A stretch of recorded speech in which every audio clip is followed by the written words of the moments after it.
He didn't kill in secret, he did it with laws. Robespierre signed decrees that erased defence, banned lawyers, and sentenced thousands without trial. Under his rule, over 17,000 people were executed, legally. He called it virtue. History calls it terror. This is not the story of a mad tyrant. This is the story of how a man of ideals built a machine of death. He was not born into violence. He was born into silence. Maximilien Robespierre entered the world on May 1658 in the northern French town of Arras, the first child of a provincial lawyer and a mother who would die before he turned 7.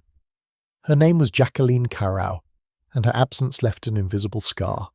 Soon after her death, his father abandoned the family, fleeing the pain or the responsibilities that remained. Maximilien and his siblings were raised by relatives, cloaked not in warmth but in discipline, not in affection but in expectation. He grew up surrounded by rules, by order, by the ghost of what had been lost too early. In that vacuum of love, books became his shelter, and inside those pages he met his first god, reason. At the prestigious Collège Louis-le-Grand in Paris, he devoured the words of Rousseau, who spoke of natural virtue, of the social contract, of justice as a moral duty. Those ideas did not simply shape Robespierre, they became him. While other boys dreamed of glory, he dreamt of purity and governance. While others rebelled, he obeyed. He walked with the weight of ideals pressed firmly into his spine. He was small, pale, and meticulous, rarely loud, never dishevelled, always watching. He studied law not for ambition, but for a higher cause. He believed that if laws were written by reason and applied with virtue, humanity could be perfected. It was not a naive dream, it was a dangerous one, because Robespierre never doubted that he was right. And when a man stops questioning himself, he begins to justify anything in the name of what he believes. In 1781, he returned to Arras as a lawyer, quiet but respected, chosen by his peers to represent the common people. He was known for his unshakable honesty. Clients would seek him out not because he promised to win, but because he refused to lie. His words in court were careful and composed, and yet his moral compass often led him beyond the courtroom. He opposed the death penalty, defended the rights of illegitimate children, and supported the cause of the poor. He believed that law was not meant to protect privilege, but to uplift those crushed beneath it. And so, when the revolution whispered, he listened, and when it roared, he answered. In 1789, at the age of 31, Robespierre was elected as a deputy of the Third Estate to the Estates General. This was the beginning of his transformation, from a provincial lawyer to one of the most feared architects of a new political order. He was still incorruptible, still devout. But something had changed. The assembly was filled with voices hungry for reform, but Robespierre was not content with half measures. He wanted equality not as a compromise, but as an absolute. And to him, morality was not flexible, it was fixed. If something was unjust, it must be erased. If someone betrayed the ideals of liberty, they must be silenced. He saw himself not as a politician, but as a guardian of virtue. The revolution in its early days had many faces. Some were driven by vengeance, others by hunger. But Robespierre's face was different. It was calm, and that calmness hid something far more enduring than rage. It hid conviction. He believed that society had been poisoned by centuries of monarchy and corruption, and that only a total rebirth could cleanse it. To cleanse a body, you must cut out the infection. To save the people, you must be willing to sacrifice the diseased parts. But who decides what part is diseased? That is where his faith became dangerous. Because Robespierre never doubted that he could see it clearly. He was not yet a killer. He still spoke against executions, but in his eyes, a new morality was forming, one where the ends began to justify the means, and where law was no longer just a shield, but something sharper, something that, in the wrong hands, or even in hands too certain of their own righteousness, could become a weapon. That was the contradiction at the heart of the man. He believed in justice. But he believed more in himself. The year was 1789. The streets of Paris trembled beneath the weight of hunger, fury, and change. In the halls of Versailles, the aristocracy debated reforms in velvet coats, while outside the people sharpened knives in the name of bread and liberty. Maximilien Robespierre, now a deputy of the Third Estate, took his seat in the Estates General with a clear sense of purpose and a belief that history was bending toward justice, even if it had to be broken first. He was not loud, but he was relentless. He didn't dominate with charisma, but with clarity. In speech after speech, he insisted that the people's rights were sacred, that the monarchy was obsolete, and that the old world must be torn down so a new one could rise, built not on bloodlines, but on virtue. At first, his voice was one of restraint. He opposed capital punishment. He argued passionately that even the most guilty man should not be executed, because the death penalty is a crime itself. He quoted Rousseau, he reasoned with the assembly, and he maintained that a true republic must not imitate the violence of its enemies. But the revolution was not reasonable. It did not move in straight lines, and it did not reward purity with peace. As the king stalled, and foreign armies threatened invasion, and bread remained scarce, fear began to grow teeth. Soon, Robespierre was no longer speaking to the assembly. He was speaking to the streets, and the streets wanted blood. In 1791, the king tried to flee France. It was not a misunderstanding, it was treason in the eyes of the revolutionaries. And something inside Robespierre shifted. The man who once denounced execution now argued that the king must die, not because he was Louis XVI, but because his survival threatened the soul of the Republic. It was no longer about justice, it was about preservation.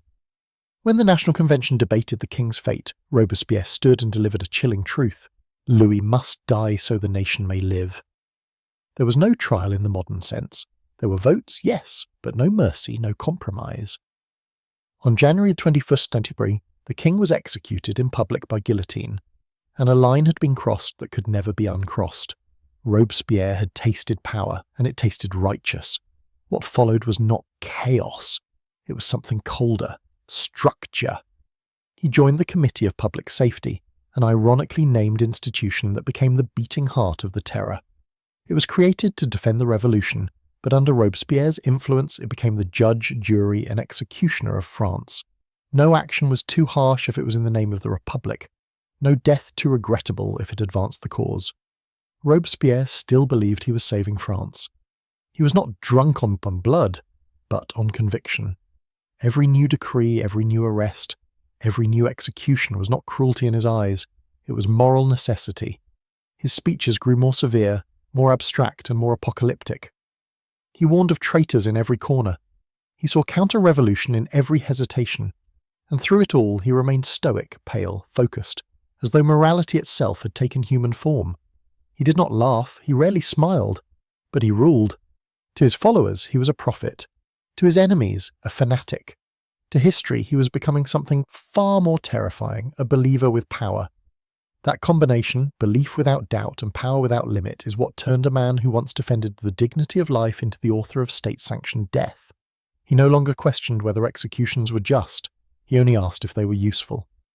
This was the moment Robespierre crossed the threshold, not in one dramatic act but in incremental justifications, each one framed in the language of liberty, equality, and virtue, each one moving him further from the courtroom of law and deeper into the mechanics of fear. From orator to executioner, the transition was not abrupt, it was logical, and that is what makes it so disturbing. Because in Robespierre's mind he had not changed, he was still the incorruptible, still the protector of the revolution, still the man who would rather die than betray his ideals. But ideals, when weaponized, do not need to shout. They only need to whisper, "This is necessary." By the summer of 1793, the revolution was bleeding from within. Enemies circled France like vultures. Foreign monarchs waited for the right moment to strike. Émigrés plotted from abroad. Royalist uprisings ignited the provinces, and famine stalked the cities. But the greatest threat, Robespierre believed, was not outside the gates. It was inside the hearts of the people. Doubt had become treason, indifference, a crime, and silence. Silence was the most suspicious sound of all. In a time when the revolution's survival seemed to hinge on total purity of thought, Robespierre authored one of the most terrifying documents in legal history, a law that transformed fear into state policy, that rendered suspicion into guilt, and that removed the barrier between accusation and execution. It was called the Law of Suspects, and it opened the floodgates. Passed on September 17, 1793, the law permitted the arrest of anyone who was merely suspected of opposing the revolution. No specific crime had to be committed. No evidence was required. A man could be imprisoned or killed for seeming hostile, for speaking ambiguously, or for being related to someone already condemned. There were no limits. Former nobles, clergy, foreign-born citizens, those who had failed to show enthusiasm for the revolution, all were fair game. Even something as trivial as not wearing the revolutionary cockade could be seen as betrayal. Suddenly, France was no longer a country governed by justice, it was a society governed by perception. And in a nation where perception was shaped by paranoia, every citizen became a potential enemy. The law did not define what suspicion meant. It empowered each revolutionary to define it for themselves. A neighbour's glance, a former friend's hesitation, a merchant's muttered complaint, these became fatal. Accusation was enough. No trial was necessary to begin the descent into the abyss. Prisons overflowed. In Paris alone, nearly 8,000 people were arrested in just 3 months. Across the country, small town halls transformed into chambers of judgment, and local officials, many of them untrained, frightened, and eager to prove loyalty, began drawing up lists of names that would be sent like offerings to the blade. And still Robespierre did not flinch. He defended the law as a moral instrument, one that protected the revolution from corruption, sabotage, and hidden royalist sympathies. In his speeches, he wrapped the growing darkness in noble language, insisting that true liberty could only be preserved by eliminating those who sought to destroy it. Terror is nothing but prompt, severe, and inflexible justice. It is therefore an emanation of virtue. These words, spoken calmly, delivered in the name of justice, became the slogans of the Reign of Terror. And the guillotine? It became a symbol not just of punishment, but of participation. To denounce someone was to prove one's patriotism. To accuse was to survive. Soon citizens competed to display their revolutionary fervour by turning in friends, rivals, former employers, even family members. Fathers were arrested for failing to denounce their sons.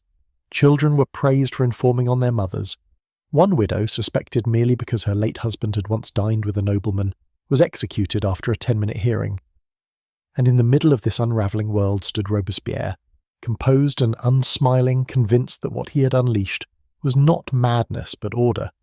He believed that France was in a state of emergency, and that in such times normal legal protections were a luxury the Republic could not afford. He did not see the mounting executions as excess. He saw them as proof that the system was working. The more enemies revealed, the more righteous the cause appeared. But what he failed to see, or refused to admit, was that when fear becomes a law, truth dies first, and no one remains safe, not even those who built the scaffold. The law of suspects did not just destroy lives. It dismantled the idea that justice required proof, that guilt had to be demonstrated, or that innocence mattered. It replaced reason with rumour, and principle with panic. And once a government begins killing its citizens not for what they've done, but for what they might think, it is no longer defending liberty, it is devouring it. At first it was a spectacle. Crowds gathered in Place de la Révolution, packed shoulder to shoulder under the grey Parisian sky, their eyes fixed on the wooden platform where the tall frame of the guillotine loomed like a god that demanded daily sacrifice. Vendors sold fruit and pamphlets, children sat on their fathers' shoulders, mothers brought bread not out of hunger, but out of habit, as though executions were just another part of the day's schedule, like market errands or morning prayers. The condemned were carted in, hands bound, hair bare shorn, and faces pale beneath the weight of death and disbelief. Some wept, some screamed, a few stood silent, and as the blade fell, swift, cold final, the crowd cheered. But what began as theatre quickly turned into procedure. The scaffold became an extension of the law, and the law, in turn, became an extension of fear. And when fear is codified, when it is dressed in legal robes and sharpened into steel, it does not need passion or hatred to sustain itself. It only needs repetition. By late 1793, executions no longer made headlines. They made schedules. In Paris, the guillotine claimed dozens of lives each day methodically, without pause, without regard to fame, wealth, or former loyalty. Nobles were marched beside peasants, priests beside bakers, women beside generals. Children watched their parents fall, and sometimes parents were forced to witness the deaths of their children, all in the name of the Republic. In Lyon, resistance to the revolution had erupted. The government responded not with diplomacy or reform, but with cannon fire and mass shootings. Men were tied together in rows, placed before loaded artillery and obliterated in public squares. The noise was deafening, the aftermath unspeakable. Robespierre did not flinch. To him, this was justice on a larger scale. Further west, in Nantes, the executions took on a different form. There, priests and political prisoners were bound together in barges, dragged into the middle of the Loire River, and deliberately sunk, their bodies left to float, decay, and drift with the tide. The method was called Republican baptism. It was done in silence, without trials, without names. Hundreds died beneath the surface, thousands vanished from the records. Even in smaller towns, guillotines were shipped in like farming tools, and the local officials were expected to use them. The machinery of death was now centralized, normalized, industrialized. But more chilling than the executions themselves was the bureaucracy that sustained them. Clerks recorded the condemned, secretaries filed their names, judges signed pre-written sentences. Revolutionary committees debated not innocence, but efficiency. There was no need for investigation, no need for complexity. Only two outcomes existed now, acquittal or death, and the latter became default. The pace quickened.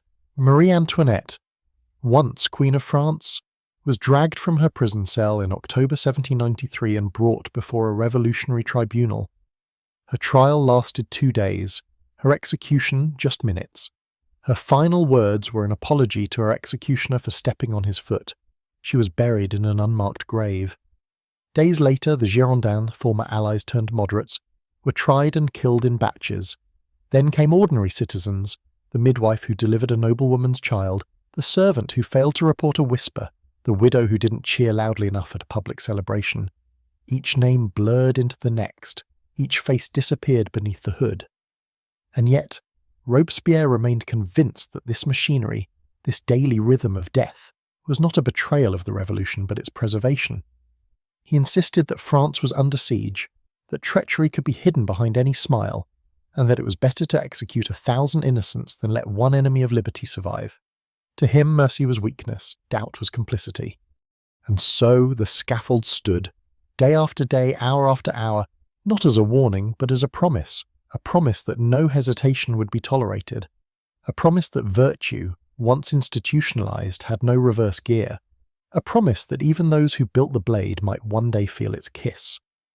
In the end, what the revolution had created was not justice, it was a ritual of erasure, not just of people, but of voices, of individuality, of reason. Because when death becomes routine, when legality becomes lethal, and when ideology is enforced with steel, then law is no longer a tool of civilization. It is the grave marker of everything that once made it human. By the spring of 1794, the guillotine was no longer enough.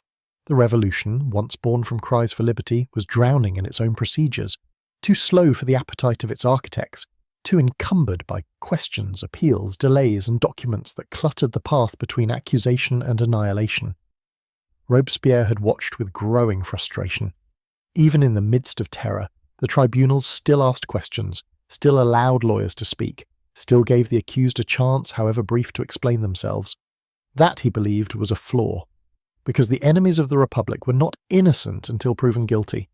They were guilty by suspicion alone, and suspicion, in this new era, needed no trial, only confirmation. So on June 10, 1794, the National Convention passed what would become the most terrifying legal decree of the French Revolution, the law of 22 prairial. The law abolished defense attorneys, it eliminated witnesses, it forbade any form of cross-examination or deliberation, it instructed jurors to follow their conscience, not the facts, and it permitted just 2 possible verdicts, acquittal or death. There would be no third option, no prison, no exile, no mercy. If you were accused, and not immediately proven innocent, you were condemned. This was not a trial, it was a funnel, and the blade stood waiting at the end. The speed with which the tribunal operated increased exponentially.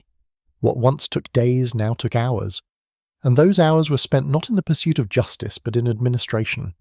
Names were called, sentences read, no questions asked, one after another, day after day. During the 49 days, the law of 22 prairial remained active. Over 1,300 people were executed in Paris alone, nearly 3 times the rate of any period before it. These were not only aristocrats or political opponents, they were seamstresses, schoolteachers, ex-soldiers, elderly women, teenage boys, anyone. One man was sentenced because he had wept at the execution of a friend, another because he forgot to hang a tricolour flag above his shop. A woman was guillotined for calling bread too expensive. A priest was killed because he hesitated before swearing loyalty to the secular state. The scaffold no longer cared for ideology. It had become a blind mouth, devouring all that was fed into it. Yet Robespierre, pale, devout, unshaken, defended the law with unyielding zeal. He claimed it was a necessity, that the Republic was still under siege, that conspirators were everywhere, that only through purification could virtue survive. In his own words, the government of the revolution is the despotism of liberty against tyranny. To him this was not contradiction, it was logic. And therein lay the horror, because when a man believes that violence is virtue, and when law is rewritten not to protect the innocent but to eliminate the doubtful, then there is no longer any distinction between justice and murder, only between those who live long enough to speak and those who do not. Inside the convention, fear metastasized. Even Robespierre's allies began to feel the heat. Anyone could be next. No past loyalty, no former service, no revolutionary pedigree could offer protection once one's name had been spoken, and the terrifying genius of the law of 22 Prairial was that it required no evidence and allowed no resistance. You could not argue. You could not prepare a defense, or you could not appeal. You could not even ask why. You were simply removed. The Revolutionary Tribunal became a factory, its judges worn from repetition, its scribes numb from death lists, its guards familiar with the weight of human wrists. It processed the living into the dead with a precision that made the ancient monarchies seem merciful in retrospect. And at its head, in silent endorsement, stood Robespierre. Not with a sword, not with a rifle, but with a pen. He did not scream, he did not laugh, he did not revel. He believed. He believed that France could only be saved by fire, that only by killing doubt could truth prevail, that only by silencing every voice of hesitation could the Republic find its moral purity. But in doing so, he created a system in which truth had no voice and morality had no witnesses. The Law of 22. Prairial did not just accelerate executions, it eliminated the final human pause before killing. And once that pause is gone, once the machinery of death becomes smoother than the machinery of justice, then the state is no longer protecting its people, it is cleansing them. He had always believed in virtue, but by mid-1794, that belief had become something far more dangerous, a religion. To Robespierre, virtue was no longer just a guiding principle of law or a moral compass to inform civic life. It had become an absolute, a sacred truth that demanded obedience, sacrifice, and above all, purification. And when a man sees himself not just as a leader, but as the vessel of virtue itself, when he begins to equate his own will with the moral good, he no longer governs, he misjudges. In May of 1794, Robespierre unveiled his most symbolic act yet, the creation of the cult of the Supreme Being. He stood before the National Convention and declared that the Republic must not be atheistic, for morality, in his eyes, required a divine source, not the superstitions of the old church, but a new civic religion, one built not on priests and rituals, but on reason, virtue, and revolutionary purity. He did not simply propose this faith, he embodied it. On June 8th, in a carefully choreographed public ceremony designed with theatrical precision, Robespierre descended from the steps of the convention in a sky-blue coat and white trousers, holding a bouquet of flowers and a torch leading thousands through the festival of the Supreme Being. Gilded statues, artificial mountains, and painted flames decorated the Champ de Mars. It was meant to be a celebration of national rebirth, a moment when France, having purged its corruption, would embrace unity through moral enlightenment. But what many saw that day was not inspiration. What they saw was a man stepping away from reality, ascending slowly, publicly, deliberately, into delusion. He addressed the crowd not as an equal, not even as a revolutionary, but as a prophet. He spoke of the immortality of the soul. He denounced materialism. He claimed that the Republic, guided by his hand, would bring virtue to every citizen. And behind every word was the silent implication, I am the only one who can do this. The crowd applauded, but the clapping felt forced. Even his closest allies, those who had once knelt beside him in the halls of the Jacobin Club, began to whisper that he no longer saw France, only himself reflected in it. The cult of the Supreme Being was not just an expression of faith, it was a test of loyalty, a symbolic line drawn in the sand, and those who questioned it, those who rolled their eyes, who laughed, who stayed home that day, found their names added to the lists, because Robespierre's religion did not require belief in God, it required belief in him, and yet he still did not see himself as a tyrant. He believed with terrifying clarity that all he did was necessary, that the executions, the silences, the laws soaked in blood were not acts of cruelty but acts of moral preservation. He said, "Terror is only justice, prompt, severe and inflexible. It is then an emanation of virtue." He saw no contradiction in this statement. In his mind there was none. To him, terror and virtue were not opposites, they were partners. And so fear grew, not just among the enemies of the revolution, but among its very architects. Danton was dead. Desmoulins was gone. The Jacobins had splintered into silence. Deputies in the convention no longer spoke freely. They waited, watched, measured every word, because at any moment, a raised eyebrow, a delayed cheer, a question asked too bluntly, could mean death. And Robespierre? He grew more isolated. He spent hours alone pacing the committee chambers, scribbling names, drafting speeches no one dared interrupt. He slept poorly, ate little, spoke only to those who nodded. He no longer governed by consensus, he proclaimed. And the silence that followed his words was not reverence, it was terror. Because the man who once said he would rather be guillotined than betray his ideals had become the man who guillotined others to preserve them. Virtue had become fear, and fear had become law. The revolution was no longer a movement. It was a ritual of obedience, with a single priest, a single altar, and a blade that fell in the name of moral clarity. And those who feared him most weren't the traitors hiding in cellars or the exiled nobles praying across the border. They were the men sitting beside him, the ones who had cheered him once, the ones who now stayed silent, the ones who knew he had become untouchable, and that was the most dangerous thing of all. It began, as all endings do, with a silence that felt heavier than words. By the summer of 1794, Robespierre stood not at the helm of a revolution, but atop a pyramid built from fear, surrounded not by comrades but by ghosts and loyalists who dared not meet his eyes. The Jacobin Club was no longer a forum of ideas, it had become a shrine, echoing only his voice.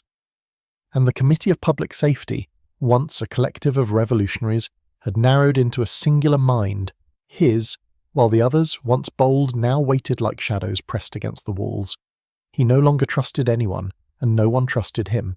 But even so he continued to speak. He spoke of virtue betrayed, of plots in the air, of traitors wearing friendly faces, and he spoke with the same calm certainty that had once inspired the people. Only now, it terrified them. The names were always withheld. He would pause mid-sentence, lower his voice, and say, "I know the enemies. I have their names. I will reveal them soon." That word, soon, was a blade without a handle. Because until the names were revealed, everyone could be guilty. Every whisper could be treason. Every halas an accusation. And the fear that had once been directed outward, toward nobles, émigrés, royalists, turned inward, creeping through the convention, filling the lungs of deputies, infecting the very heart of the revolution itself. Men who had voted for the death of the king now feared for their own heads. Men who had cheered the law of 22 Prairial began to wonder if it had been designed to be turned against them.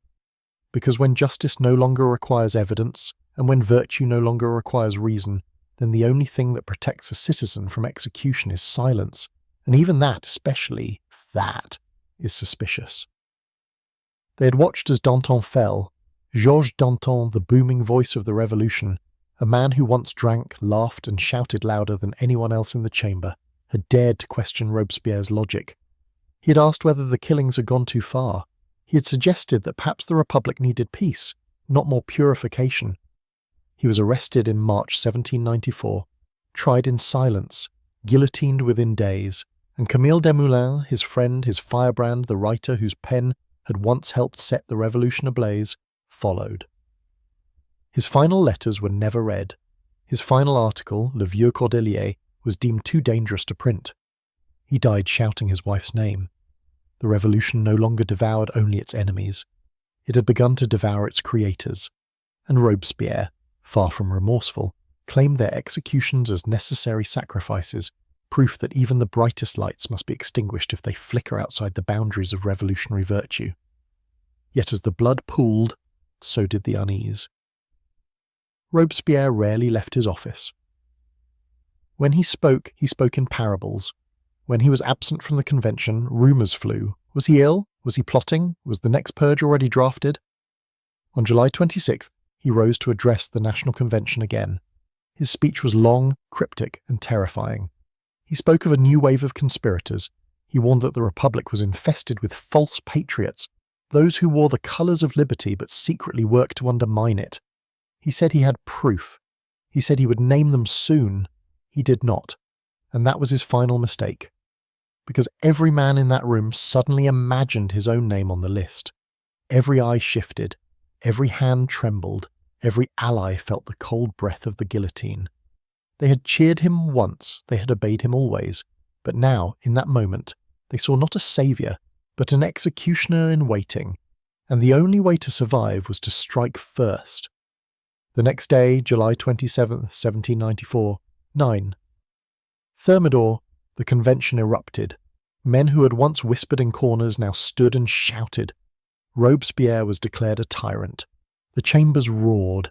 The voice of the incorruptible was drowned. He tried to speak. They voted him down. He fled. He found shelter in the Hôtel de Ville alongside his last allies. The walls were closing in. In the confusion, he attempted suicide. A pistol under the jaw, a misfire, a shattered face, a mouth full of blood. When they dragged him from the building, his jaw hung loose, his eyes wide, his silence deeper than ever before. He had lived by silence. He had ruled by silence.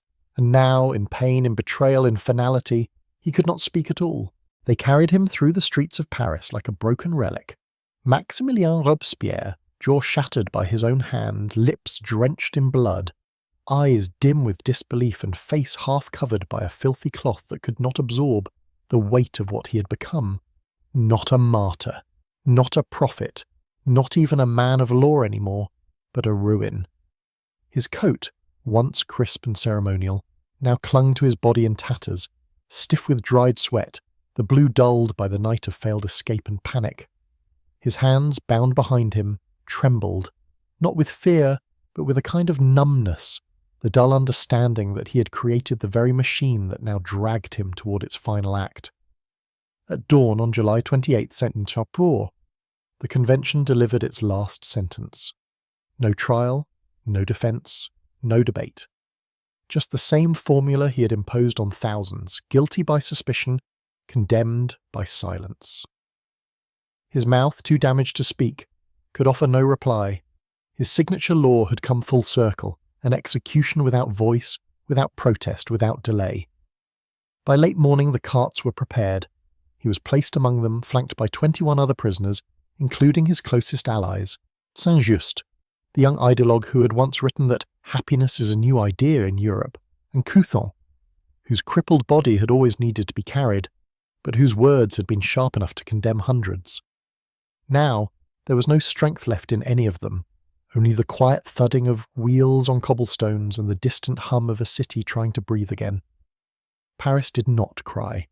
The crowd gathered, as they always had, shoulder to shoulder, but there was no cheering this time, no chants, no patriotic slogans, only staring, a silence filled with memory, regret, and a strange kind of shame. They had watched too much, applauded too often, and now, in the face of the man who had turned law into slaughter, they stood still, unsure whether they were witnessing justice or simply another revolution eating its own flesh. The guillotine, red-stained and unshaken, waited at the centre of the square like a creature without conscience, its wood polished by repetition, its blade indifferent to the name of its next victim. Robespierre was the 10th to be executed.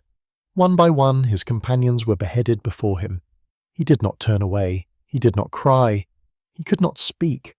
But his eyes, those eyes that had once stared down kings and commanded committees, flickered only once at the sound of Saint-Just's head falling into the basket.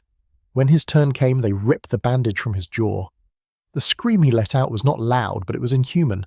A torn animal sound of bone meeting air, of nerve-ending meeting daylight, of a man forced to endure, for just one more moment, the pain he had long inflicted without touch. They laid him down. The crowd did not look away. And then, without ceremony, without last words, without mourning, the blade dropped. The incorruptible was gone, but the terror did not vanish with him.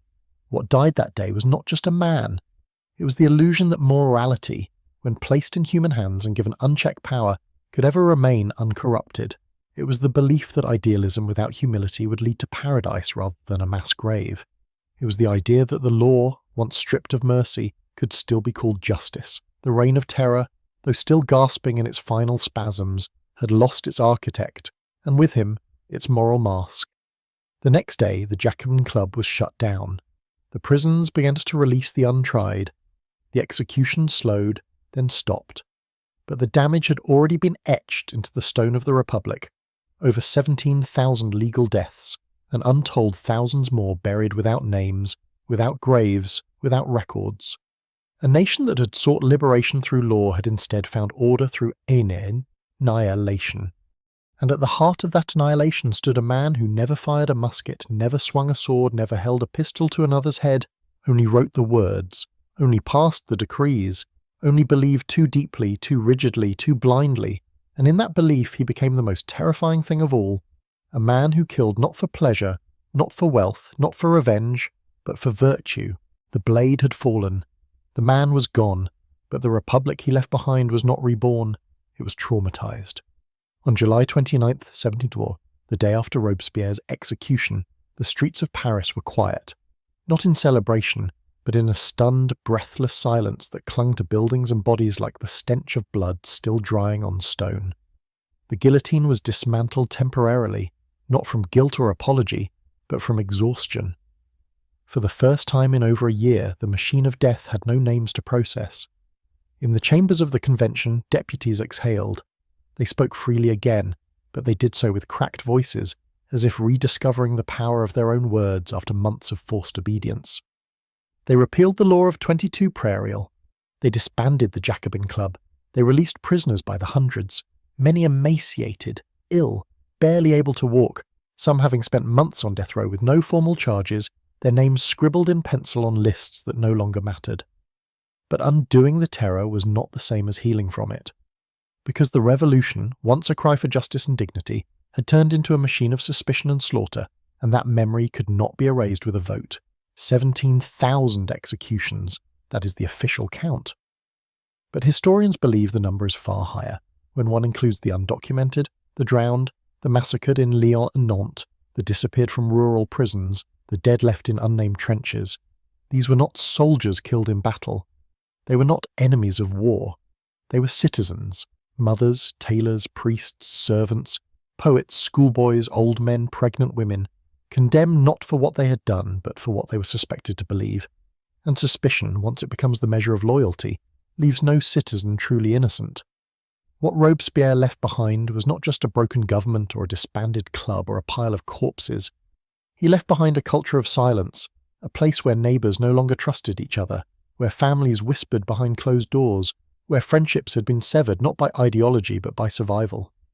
Children were left orphaned by executions they had been forced to witness. Wives had buried husbands without coffins. Entire communities had been emptied of their thinkers, artists, clergy and critics. And yet, for all this loss, France had not found peace. The revolution staggered on, leaderless and uncertain, like a body that had cut off its own head but still twitched out of instinct. The Thermidorian reaction, as it came to be called, did not restore monarchy. It did not rebuild trust. It merely shifted power to those who had survived Robespierre's fury, many of whom had cheered it, until they became targets themselves. They promised moderation, they spoke of reconciliation, but their hands were not clean, and the people, those who had marched, bled, sung, betrayed and wept, no longer believed in words. In the years that followed, the Republic would evolve, fracture, and eventually fall under the shadow of a new figure, Napoleon Bonaparte, who offered not virtue but victory, not morality but order, not philosophy but empire, and the people followed him, not because they trusted him, but because they were tired of dying for men who promised purity.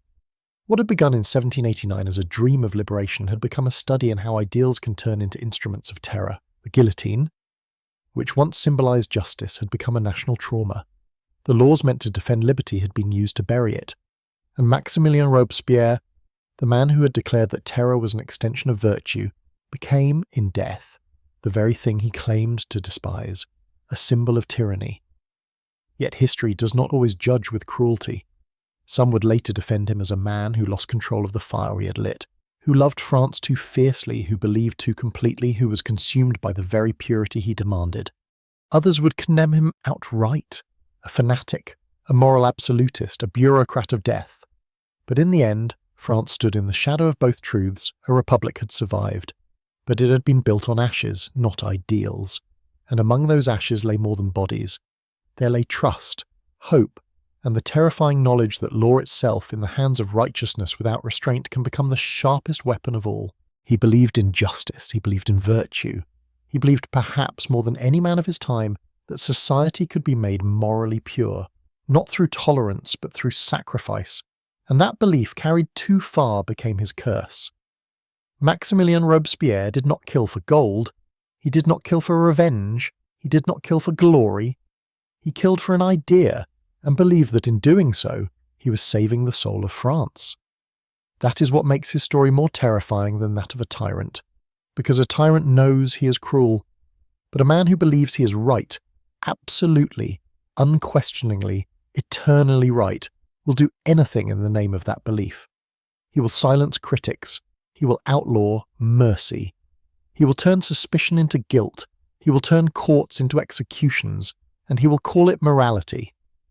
Robespierre did not lose himself in violence. He lost himself in certainty. And when law is written by those who do not doubt themselves, it stops protecting the people and begins eliminating them. He outlawed defense. He erased forgiveness. He passed laws that bypassed justice, yet spoke of them as if they were justice perfected. He created the illusion of law, not its spirit. A ritual of death wrapped in the language of duty. That is how justice becomes execution, not through rage, but through procedure, through belief. And that is the greatest warning his legacy offers, that a republic can be destroyed not by foreign armies or traitorous kings, but by a man who loves it too much to let it live freely. Robespierre was not evil in the way history prefers its villains. He was not mad, he was not greedy, he was something far more dangerous, a man who believed too deeply in his own morality, and that is why we must remember him, because when justice forgets compassion, when law serves only ideology, when dissent becomes guilt, and when doubt is seen as betrayal, that is when democracy dies legally. Let this not be remembered as the fall of one man, but as the moment we learned how quickly virtue can become violence when written into law,